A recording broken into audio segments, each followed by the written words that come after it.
계속해서 수요일마다 출애굽기의 말씀을 묵상하고 있습니다. 출애굽기가 총 40장으로 되어 있는데요, 벌써 30장까지 왔습니다. 이제 10번의 말씀이 남았는데, 우리가 이 말씀을 한 장 한 장 그 의미들을 우리가 알아갈 때에 그 깊은 말씀의 은혜를 이어가실 수 있기를 간절히 소망합니다. 이스라엘 백성들이 시내산에 도착한 이후에 하나님께서는 모세를 산 위로 부르셔서 아주 중요한 설계도를 하나 보여주셨습니다. 그 설계도가 무엇이었습니까? 우리가 몇 주 동안 계속해서 다루고 있는 하나님께서 거하실 처소, 성막의 설계도였습니다. 실제로 여러분, 말씀을 쭉 읽어보면 출애굽기 25장부터 우리가 앞서 묵상했던 29장의 말씀에서 하나님께서 직접 거하실 그 성막을 어떻게 지어야 하고 그 안에 있는 각종 기구들을 어떻게 만들어야 하는지 아주 자세하게, 그 제작 방법뿐만 아니라 그 제작 정신에 대해서도 함께 말씀해 주셨습니다. 이를 우리가 잠잠히 묵상해 보면요, 하나님께서는 정말로 아주 작은 부품 하나까지도 다 살펴주시구나, 관심 있으시구나 하는 그러한 경이로운 그런 마음이 들기도 하는 것 같습니다.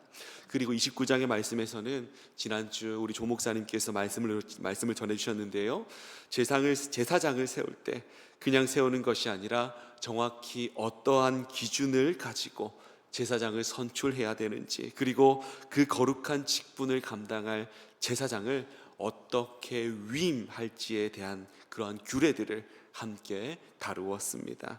이렇게 하나님께서는요, 성막에 대한 굵직굵직한 틀, 제사장의 규례를 다 지정하시고 난 후에 드디어 오늘 본문인 30장의 말씀으로 이렇게 넘어오게 되는데요, 간단하게 이 30장의 말씀이 어떠한 부분들을 다루고 있는지를 먼저 함께 나누기를 원합니다.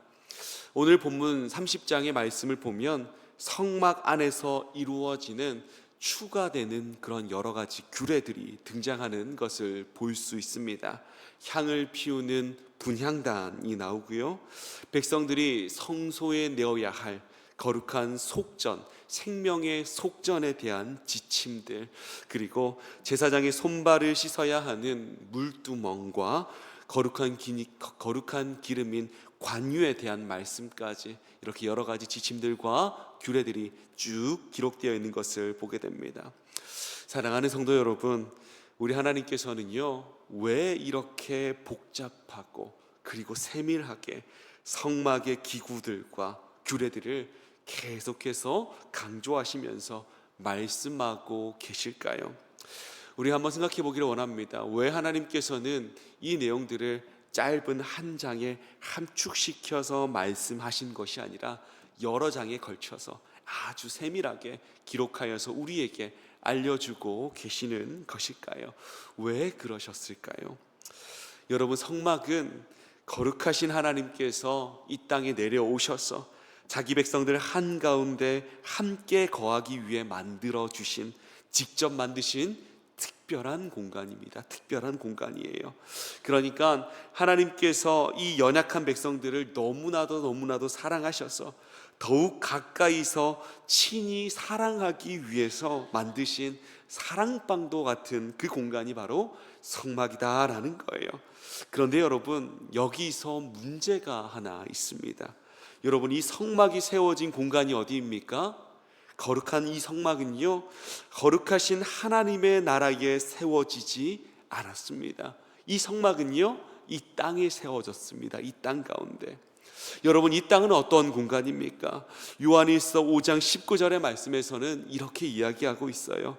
또 아는 것은 우리는 하나님께 속하고 온 세상은 악한 자 안에 처한 것이며, 처한 것이며, 말씀이 증거하는 것처럼 이 땅은 죄로 덮여져 있습니다. 죄가 범람하는 곳입니다. 그래서 그 안에 살아가는 하나님의 형상을 닮아 생명된 그 하나님의 사람 또한 죄 가운데에서 살아갈 수밖에 없습니다. 사람은 죄의 옷을 입을 수밖에 없다라는 것입니다. 여기서 아주 치명적이고 큰 문제 하나가 발생하게 됩니다. 우리 하나님은 죄 많은 사람과 달리 우리 하나님께서는 죄 없으신 분이십니다.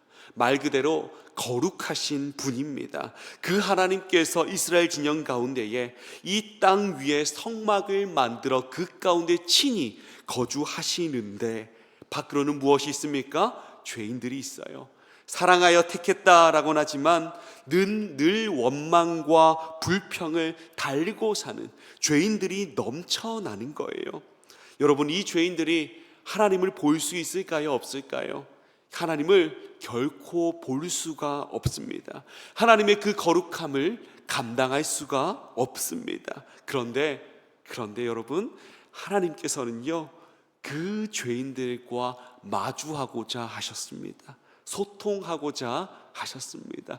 만나고자 하셨다라는 거예요. 그래서 그렇게 할 수 있는, 안전하게 하나님과 만나 교제할 수 있는 아주 구체적인 거룩한 길과 거룩한 질서들을 우리 가운데 사랑으로 세워주시는데요, 오늘 이 시간 이 30장의 말씀에 근거해서 하나님께서 제정하신 그 거룩한 질서, 거룩한 길들을 함께 살펴보기를 원합니다. 그리고 우리가 회복되어야 할 은혜의 원리들을 하나하나 살펴보기를 원합니다. 오늘 이 시간 말씀을 함께 나눌 때에 그 죄 많고 연약한 우리가 어떻게 그 영광스럽고 거룩하신 주님과 온전히 교제하며 살아갈 수 있는지, 함께 할 수 있는지, 그 은혜의 지혜들을 깊이 깨닫게 되는 저와 여러분 되시기를 주님의 이름으로 축복합니다.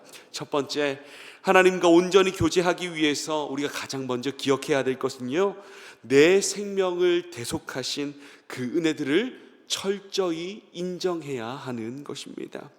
11절부터 16절까지의 말씀에는 하나님 앞에 나아가는 자가 반드시 거쳐야 할 아주 중요한 규례가 하나 등장하는데요, 그 규례는 바로 생명의 속전에 관한 규례입니다. 우리 12절과 14절, 15절의 말씀, 우리가 말씀을 함께 읽었으면 좋겠습니다. 함께 읽겠습니다. 시작. 내가 이스라엘 자손의 수요를 조사할 때에 조사받은 각 사람은 그들을 계수할 때에 자기의 생명의 속전을 여호와께 드릴지니 이는 그것을 계수할 때에 그들 중에 질병이 없게 하려 함이라. 계수 중에 드는 모든 자 곧 20살 이상 된 자가 여호와께 드리되 너희의 생명을 대속하기 위하여 여호와께 드릴 때에 부자라고 반세겔에서 더 내지 말고 가난한 자라고 덜 내지 말지며. 아멘. 우리 하나님께서는 이스라엘 백성들의 인구를 조사하면서 아주 독특한 명령 하나를 내리십니다. 어떤 명령입니까?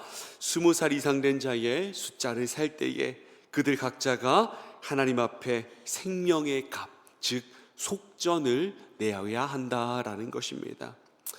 어떻게 보면 이 생명의 속전이라는 말이 오해의 소지가 있을 것 같아요. 하나님 앞에 나아가려면 결국 돈으로 티켓을 사야 하는 것인가? 교회를, 성막을 유지해야 하니 사람들 앞에 무슨 회비를 걷듯이 돈을 각출해야 하는 것처럼 들릴 수 있기 때문입니다. 여러분, 이 생명의 속전은 결코 그런 뜻이 아닙니다. 만약 여러분, 우리가 우리의 돈으로 우리의 생명의 값을 매기는 것이었다면요, 돈 많은 자는 수백 세겔, 수천 세겔을 내게 하셔야지 그것이 옳을 거예요. 그것이 지당한 규례가 될 것입니다. 그런데 하나님께서는 백성들에게 이 생명의 속전을 말씀하시면서 얼마를 내라고 하셨습니까? 부자든 가난한 사람이든 예외가 없습니다. 똑같이 노동자의 이틀치 품삯 정도인 반세겔 정도만 내라 하셨습니다. 그렇게 내도록 주님께서는 규례들을 제정하셨습니다. 이 반세겔을 성전에 바침으로 하나님, 내 생명은 하나님의 것입니다. 내 생명은 하나님의 은혜로 구원받았습니다 라는 그러한 믿음을 주님께 올려드리도록, 고백하도록 우리 주님께서는 하신 거예요. 부자도 가난한 사람도 반세계를 바침으로 어떠한 큰 고백, 더 큰 고백이 있는 것이 아니라 똑같은 믿음의 고백을 하도록 만드신 것입니다. 세상 사람들은요, 자꾸만 등급을 나누려고 합니다. 많이 가진 사람과 적게 가진 사람, 배운 자와 배우지 못한 자, 이렇게 여러 가지를 가지고 끊임없이 나누려고 합니다. 급을 나누려고 합니다. 그러나 여러분, 거룩하신 하나님 앞에서는 우리 모두는 어떻습니까? 부자든지 가난한 자든지, 권력이 있든지 없든지, 건강한 자든지 건강하지 않던 자든지, 스스로의 힘으로 단 1%의 죄 문제도 해결할 수 없는 똑같이 불쌍하고 주님의 은혜가 필요한 연약한 죄인일 뿐입니다. 그래서요, 더 낼 사람도 없고 덜 낼 사람도 없습니다. 누구에게나 똑같은 은혜의 값이 필요한 것입니다. 그렇습니다. 사랑하는 성도 여러분, 속전은 주님을 믿고 주님께 사랑을 고백하는 모든 자가 동일하게 받는 은혜임을 믿으시는 저와 여러분 되시기를 간절히 소망합니다. 하나님이 속전의 규례를 통해서 이 사실을 가르쳐주고 싶으셨던 거예요. 이어서 여러분, 우리가 조금 더 깊이 생각해 보기를 원합니다. 구약의 이 반세겔의 속전이 예수님이 오신 그 이유를 살아가는 우리들에게는 과연 무엇인가 하는 것입니다. 이에 대해서 베드로전서 1장 18절과 19절의 말씀에서는 우리에게 이렇게 증거해 주고 있습니다. 우리가 이 말씀도 함께 읽도록 하겠습니다. 시작. 너희가 알거니와 너희 조상이 물려준 헛된 행실에서 대속함을 받은 것은 은이나 금같이 없어질 것으로 된 것이 아니요 오직 흠없고 점없는 어린 양 같은 그리스도의 보배로운 피로 된 것이니라. 아멘. 은으로 금으로 우리의 생명의 값을 치를 수가 있습니까? 없습니다.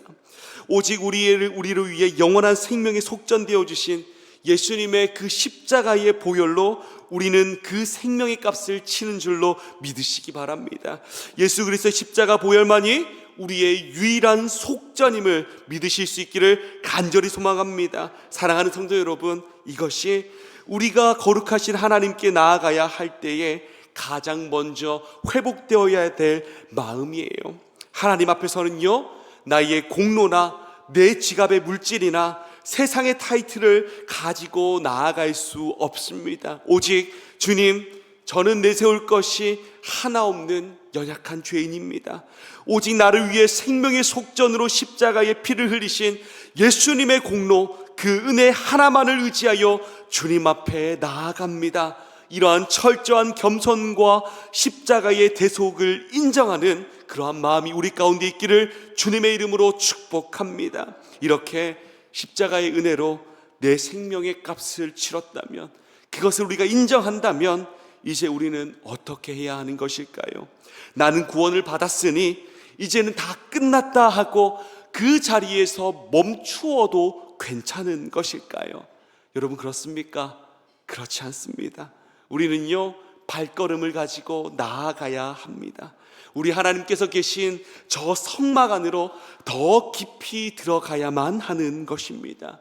두 번째, 하나님과 온전히 교제하기 위해서 우리가 기억해야 될 것은 날마다 일상의 죄를 씻어내는 성결함, 즉 회개로 나아가야 한다라는 사실이에요. 십자가의 은혜로 속전을 치르고 성막의 뜰로 들어온 제사장 앞에 이렇게 거대한 번제단이 있었습니다. 여러분, 이 번제단에는요, 어떠한 제사를 드리냐면 피 흘림의 제사를 드립니다. 피 흘림의 제사, 제물들의 피가 흐르는 것입니다. 이 번제단을 지나고 하나님이 임하시는 청소, 회막에 들어가기 바로 직전에요, 반드시 모든 사람들이 반드시 거쳐야만 하는 기구가 하나 놓여 있는 것을 보게 됩니다. 그것이 무엇입니까? 바로 오늘 17절부터 나오는 놋 물두멍입니다. 우리 19절의 말씀과 20절의 말씀 우리가 함께 읽었으면 좋겠습니다. 시작. 아론과 그의 아들들이 그 두멍에서 수족을 씻되 그들이 회막에 들어갈 때에 물로 씻어 죽기를 멸할 것이요 제단에 가까이 가서 그 직분을 행하여 여호와 앞에 화제를 사를 때에도 그리할지니라. 아멘. 물두멍에 대한 말씀입니다. 어떻게 보면 참 무섭고 엄격한 말씀처럼 보입니다. 여러분, 이미 번제단에서 희생 제물의 피로 모든 죄값은 치러졌습니다. 용서를 받았습니다. 그런데 더 깊이 들어가서, 성소에 들어가서 하나님을 만나기 위해서는 이 물두멍에서 반드시 손과 발을 씻어야만 했어요. 만약 바쁘다고, 귀찮다고 씻지도 않고 그냥 들어가면 어떻게 될까요? 방금 읽은 20절의 말씀에서처럼 죽기를 면할 것이요, 씻지 않고 거룩하신 하나님 앞으로 나아가면 죽음을 면치 못한다라는 것입니다. 그래서 어렸을 때 저희 부모님께서는요, 예배 드리러 갈 때 무조건 씻기셨던 것 같습니다. 샤워를 꼭 씻기셨던 것 같아요. 사랑하는 아들이 죽이면 안 되니까 그렇게 하신 것 같습니다. 사랑하는 성도 여러분, 가장 정결한 모습으로 이 예배당에 나아올 수 있기를 간절히 소망합니다. 하나님께서 왜 이렇게 엄격하게 수족을 씻으라고 명령하셨을까요? 우리 서론에 나누었던 말씀들을 다시 한번 기억해 봤으면 좋겠습니다. 여러분, 이 땅은 죄가 범람하는 곳이에요. 제사장이 아무리 거룩한 옷을 입고 그리고 이 피 흘림의 제사를 통해서 구원을 받았다고 할지라도 세상 가운데 거하는 사람이기 때문에 죄가 묻을 수밖에 없습니다. 죄가 묻는 것을 막을 수가 없어요. 하나님께서는요, 그 묻어있는 죄를 씻어내라 라고 명령하시는 것입니다. 정결하라 라고 하시는 거예요. 여러분, 이 물두멍이 오늘 우리에게 주시는 그 영적 메시지가 무엇인지를 우리가 조금 더 깊이 생각해 보기를 원합니다. 여러분, 우리는요, 예수님께서 오시고 그리고 예수님께서 십자가에 달려 죽으심으로 말미암아 예수님을 믿음으로 예수의 십자가의 보혈로 단번에 구원을 받았습니다. 우리의 영혼은 예수님을 믿는다라는 그 진실된 고백으로 말미암아 깨끗해졌습니다. 그런데 여러분, 구원받은 성도라고 할지라도 이 땅을 살아가기 때문에 내 영혼의 손과 발에 죄의 먼지가 묻을 수밖에 없습니다. 죄의 때가 묻을 수밖에 없습니다. 그래서 우리는요, 믿음을 가지고 구원받은 자로 이 땅을 살아가지만 알게 모르게 혹은 습관적으로 죄를 지을 수밖에 없는 거예요. 주님을 위한다고는 하지만 그 속에 나의 의와 나의 자존심은 사라지지가 않습니다. 아마 이 자리에 계신 저와 여러분 모두가 이 사실 앞에서 결코 자유로울 수가 없을 것입니다. 그래서 제사장들이 성소에 들어가기 전에 그 물두멍의 물로 거룩한 더러워진 손과 발을 팍팍 씻어냈던 것처럼 우리에게도 매일매일 이 영적인 때를 벗기는 시간이 반드시 필요합니다. 여러분, 이 시간은 바로 무엇일까요? 이 시간은 무엇일까요? 이 시간은 바로 일상적인 회개의 시간이에요. 예수님께서도 제자들의 발을 씻겨주시면서 이렇게 말씀하셨습니다. 요한복음 13장 10절의 말씀입니다. 이미 목욕한 자에는 발밖에 씻을 필요가 없느니라 말씀하셨습니다. 십자가의 은혜로 온몸이 깨끗해지는 구원의 은혜를 단번에 받았지만 매일매일 세상 속에서 더러워지는 우리의 발은 매일매일 주님 앞에 엎드려 회개함으로 씻어내어야 한다라는 것입니다. 우리는 가끔 그러한 착각을 할 때가 있어요. 나는 이미 예수님을 믿고 구원을 받았으니까, 천국 가는 티켓을 따놓았으니까 매일 짓는 이 정도의 죄는 괜찮겠지. 아닙니다, 여러분. 하나님은 분명하게 말씀하셨어요. 씻어야 죽기를 면한다라고 말씀하셨습니다. 구원을 잃어버린다라는 뜻이 아니에요. 회개하지 않고 죄를 방치하면 내 영혼이 병들고 굳어져서 결국 하나님과 깊이 소통하고 교제하는 그 영적인 생명력이 죽어버린다라는 무서운 경고입니다. 사랑하는 성도 여러분, 우리가 정말로 하나님과 온전히 소통하고 교제하기를 원하십니까? 그렇다면 내 영혼에 덕지덕지 묻어있는 교만, 누군가를 향한 섭섭한 거짓된 입술과 미움의 찌꺼기들을 그대로 방치한 채로 우리 주님 앞에 나아가서는 안 됩니다. 날마다 은혜의 물두멍 앞으로 나아가서 나의 허물을 자백하고 눈물로 더러워진 발을 씻어내어만 하는 줄로 믿으시기 바랍니다. 그 정결하고 거룩해진 심령 위에 비로소 하나님의 따뜻한 임재가 부어지기 때문입니다. 오늘 이 시간 우리 안에 묻어져 있던 회개의 영이 다시 일어나게 되기를 간절히 소망합니다. 매일매일 십자가의 보혈의 그 물두멍 앞에서 나의 더러워진 손과 발을 깨끗이 씻어내므로 거룩하신 주님과 늘 깊이 동행하는 저와 여러분 되시기를 주님의 이름으로 축복합니다.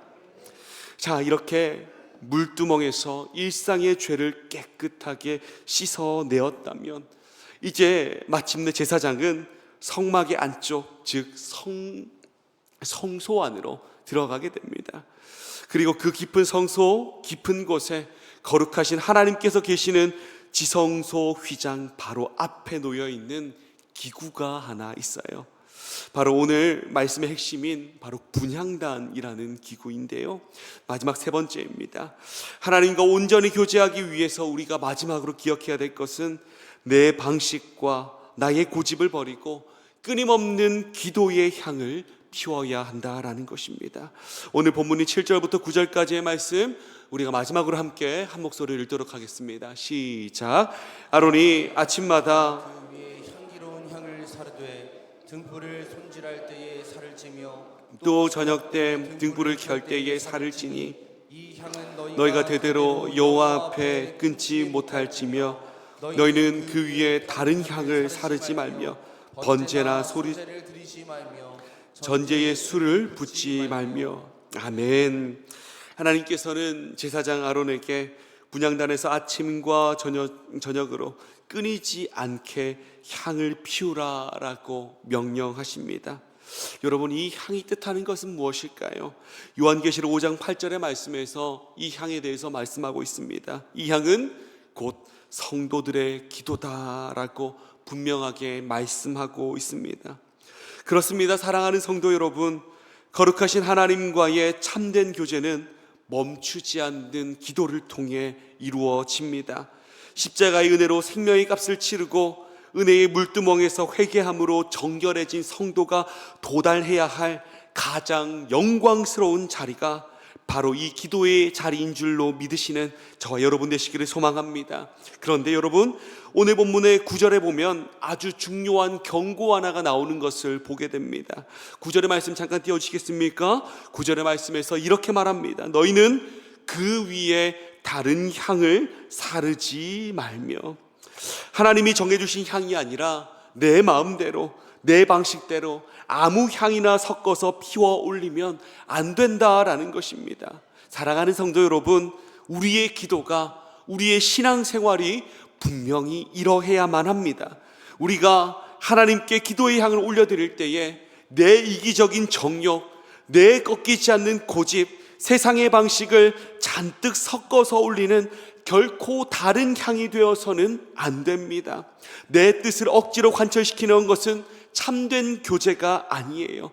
철저히 하나님의 뜻을 구하고 하나님의 말씀에 내 뜻을 꺾어 복종시키는 기도, 그 순종의 기도의 그 향기만이 하나님이 흠양하시는 정말로 진짜 향기가 되는 줄로 믿습니다. 오늘 이 시간 말씀을 맺기를 원합니다. 사랑하는 승연의 가족 여러분, 우리 하나님은요 거룩하신 분이에요. 그러나 그 거룩하신 하나님은 죄인인 우리를 너무나도 사랑하셔서 우리와 친밀하게 교제하시기 위하여서 이 땅에 주님께서 함께 거하신다라는 그 성막을 세워주셨습니다. 오늘 이 시간 주님께서 열어주신 그 거룩한 길을 따라 함께 나아가기를 소망합니다. 가장 먼저 나를 살리신 그 십자가의 대속의 그 은혜를 철저히 인정하고, 그리고 매일매일 그 은혜의 물두멍으로 나아가 내 영혼의 먼지를 씻어내기를 원합니다. 또한 내 고집과 내 뜻을 섞은 다른 향을 올려드리는 것이 아니라 하나님의 뜻을 구하는 끊임없는 기도의 향을 피워 올릴 수 있는 저와 여러분 되기를 소망합니다. 이 거룩한 은혜의 원리를 통해서 매일매일 영광스러운 주님과 온전히 동행하시는 저와 여러분 되시기를 주님의 이름으로 간절히 축복합니다. 이 시간 함께 말씀을 기억하면서 기도하기를 원합니다. 주님, 이 땅을 살아가며 내 영혼의 손과 발에 덕지덕지 묻었던 세상의 먼지들, 내 안의 교만과 미움과 섭섭함들을 이 시간 은혜의 물두멍에 깨끗하게 씻어내어 주시옵소서. 그래야 이제는 내 고집과 내 욕심이 섞인 다른 향을 피워 올려 드리는 것이 아니라 오직 하나님의 뜻을 구하고 하나님의 말씀에 순종하는 거룩한 기도의 향을 끊임없이 올려드리게 하여 주시옵소서. 이러한 기도 제목을 가지고 주님 한번 부르고 통성으로 기도하며 나아가겠습니다. 주여.